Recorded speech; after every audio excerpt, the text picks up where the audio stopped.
Hello everyone, today we'll be talking about consensus, more specifically Omicro's consensus versus proof of work and proof of stake.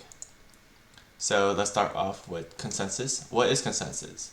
Consensus is any number of methodologies used to achieve agreement, trust, and security across a decentralized computer network.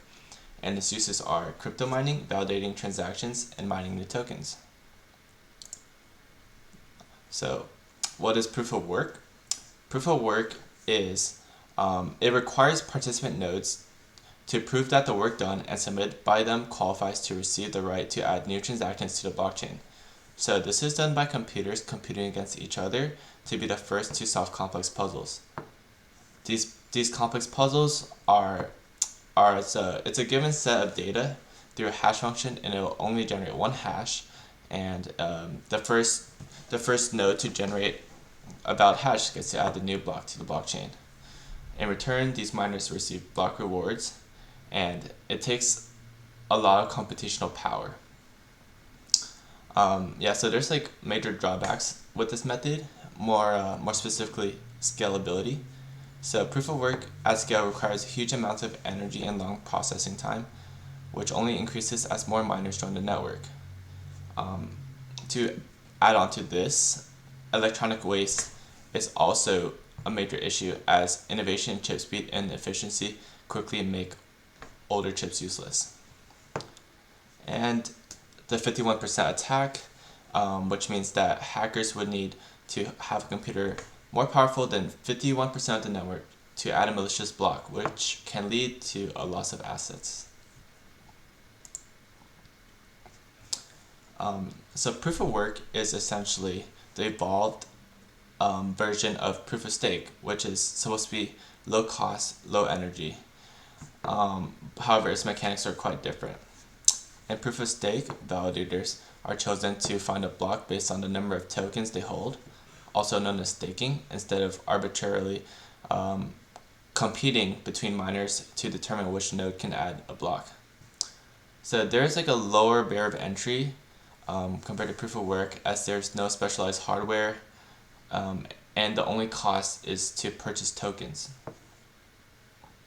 So for their service, the validators are able to receive transaction fees, and there's only moderate energy consumption in proof of stake. The issues is mostly due with its model of, which makes it very centralized. For instance, since they incentivize people to stake their tokens, this would lead to a hoarding of coins instead of spending them. This strays away from decentralization, as those with more tokens have all the power, and those with little tokens have no power. And finally, let's talk about the Omicro's voting-based consensus. It all starts off with the Omicro network, which is a permissionless network where any node can join and exit at any time.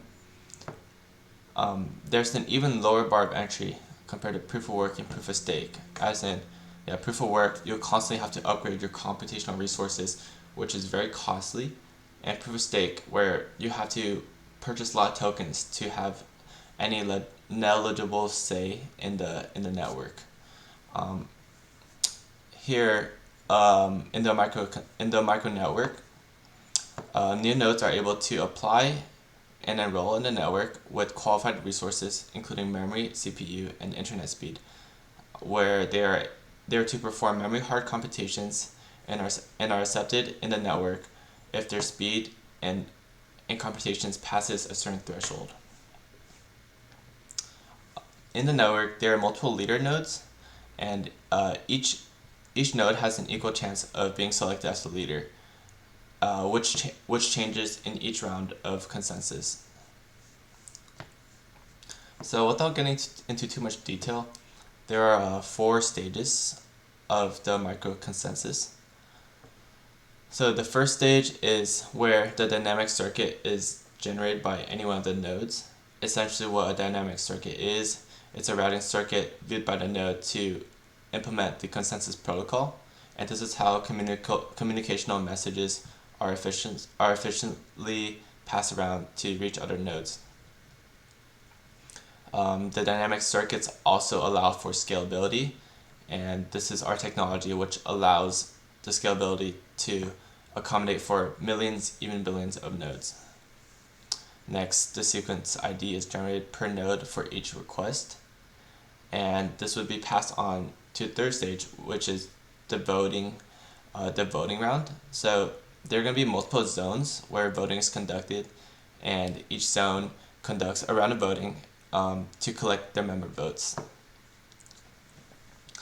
And finally, in the final stage, the leaders of the zones conduct a PBFT-like protocol to reach the final consensus. And once again, there are multiple leaders in each zone, which helps with security.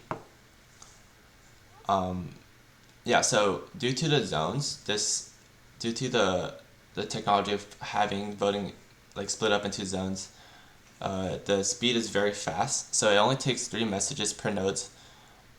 3 messages per nodes, and this is very fast compared to like regular PBFT where it takes n squared messaging time complexity, while ours is just 3n messaging time complexity. So there are like endless benefits to our technology. First of all, it's very green.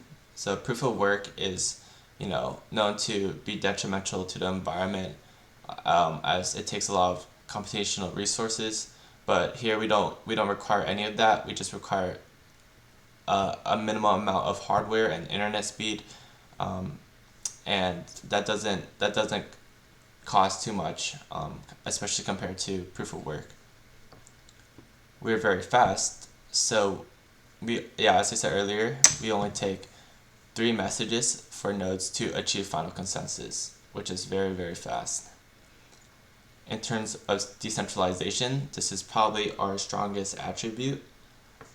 Due to the dynamic circuit technology, we're able to accommodate for support billions of nodes, which the more nodes we have, the more decentralized it is, and every single node participates in the consensus, unlike POS, where if you have more stake, you have more power, and like proof of work, where it's like a competition to solve a hash.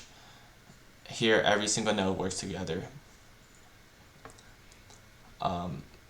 So that also ties to scalability, where the dynamic circuit allows for scaling from millions to even billions of nodes. So in terms of security, we could talk about the 51% attack, which was a big issue in proof of work. On the Omicro blockchain, more than 34% control of contributing nodes can pause transaction processing, but cannot cause for loss of assets on blockchain. So it will take up to 67% of malicious nodes to take control of the network, which is very unlikely, especially for a large-scale network. Another attack that is an issue with like PBFT, where there's only one leader node, is that in our network there are multiple leaders at any time. So like a DDoS attack on one of the leader nodes does not affect the network at all. The network would just proceed as usual since there are multiple leader nodes conducting the consensus. So due to all these reasons, the Omicro's consensus is much better solution than the current solutions out there, such as proof of work and proof of stake.